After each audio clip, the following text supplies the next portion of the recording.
Hey, how's it going, everyone? Today, we're going to be talking about this, the Rogers Classmate. All right, everybody. So, to my left, I have this Rogers Classmate snare drum. It's single tension, which you can see there. It has the Eagle badge, which you can see there as well. The Eagle badge was used from about 1954 through 1958. Obviously, if I'm wrong, please correct me. I know that it can be seen in like the 60 and the 62 catalog as well, and on some marching drums in 64. Let me tell you about the paint job. Rogers, hands down, their Duco style paint is far superior than Ludwig. And how do I know this? I restore a lot of drums, I work in a lot of drums, and these, even though they do tend to like chip just like the Ludwig ones do, or the Slingerland, they don't chip anywhere near as bad. I've owned quite a few, and if you go back to some of my older videos, you'll see that I'm restoring an old Gretsch Pioneer, a Ludwig Pioneer. When I pulled the snare out of the box, because like I bought it on eBay, there were more paint chips left inside the box that were actually attached to the drum itself. These just hold up better. Maybe they primed them.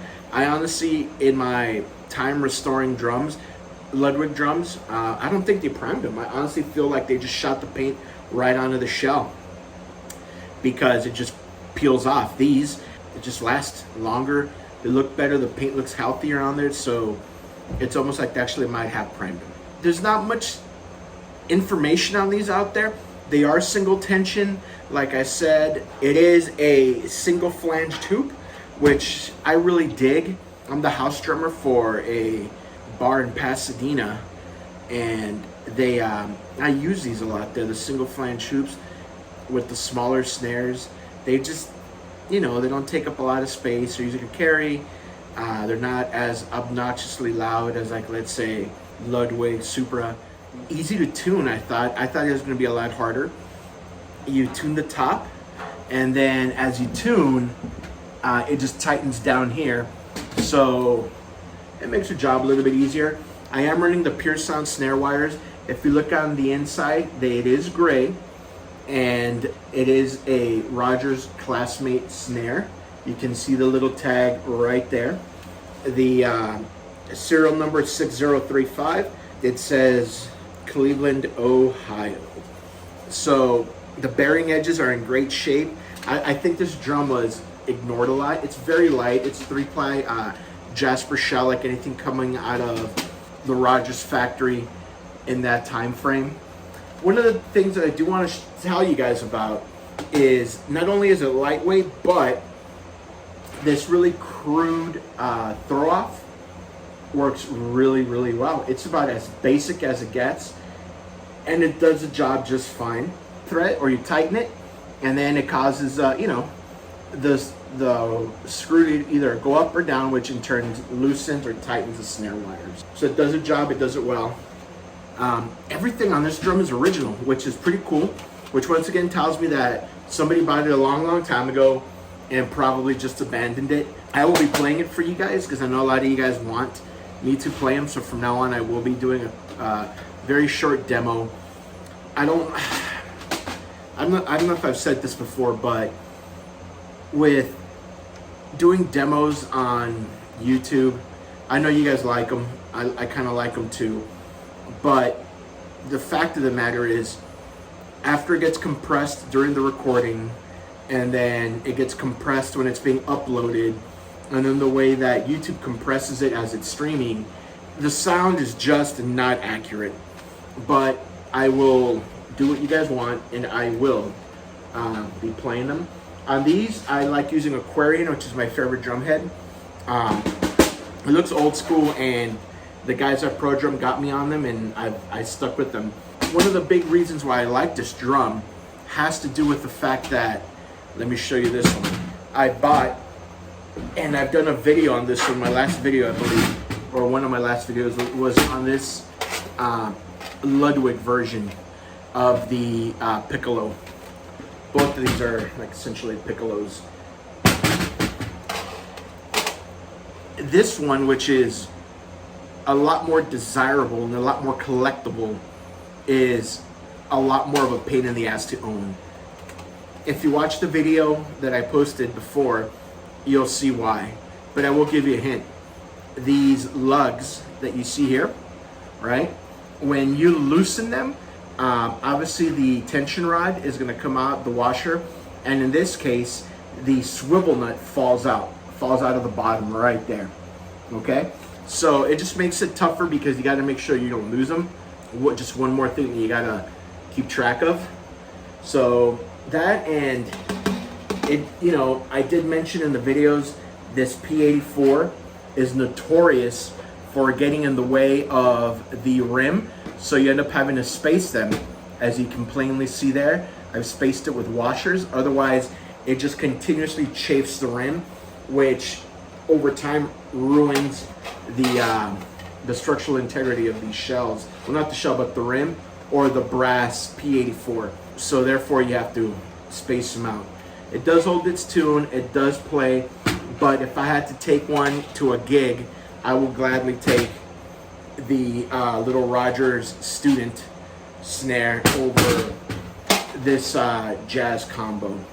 It has a lot of overtones, obviously, because it's a it only has 6 lugs on there, so it's going to have a lot of overtones. So if you want to deaden it a bit, you do have to use muffling, which I do highly recommend. Other than that, man, this is a meat and potato snare. It does the job. It's a good way to get into owning a Rogers snare without having to pay hundreds and hundreds and hundreds of dollars. I think I paid like $125 for this a couple years ago, maybe a year and a half, 2 years at the most. So maybe now they're like $175. The literature on these is not very specific. It says it comes like in white and black, but I've seen, you know, white marine pearl. I've seen like the blue ripple. I've seen like about 5, 6, maybe even as many as 8 different types of colors and wraps on these. So, you know, it's a great little drum. It does what it's supposed to do, and it does it well. It keeps its tune. It's got the stick chopper hoops, which I really dig. It has a great sound, and there's not enough I can say about it, except for the fact that I wish I knew more, but I really couldn't find a lot of documentation on this. So, like I said, I believe this snare is from about like 1958, 1959. You can also find them with the Rogers foil badge, which is going to be about that much wider, and it is like a foil decal that's textured. When I was hunting for these, for this one, at the time on, I think it was Reverb, eBay, I can't remember which one, there was one of each. And I went with this badge because I just think it's a lot cooler. It matches my Rogers Holiday badge snare drum that I have. And that's about it, guys. I'm gonna use some of this Mino drum honey. I dig it. One thing I always do is they come with these little plastic separators, which you probably can't see on screen. But when I put this down on the snare, I take that little vinyl separator and I put it back on top, just to help keep it cleaner. It sticks to it, doesn't come off. I'm gonna play it a little bit with the with that little gel on, then I'm gonna remove it, and then we'll go from there.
guys, if you like what we're putting out, please like, subscribe, and share our videos.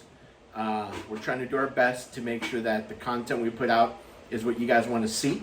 If you have any recommendations on what you would like to see with vintage drums you'd like to see tested, and like from now on, I will be doing demos of every drum. Thanks a lot, and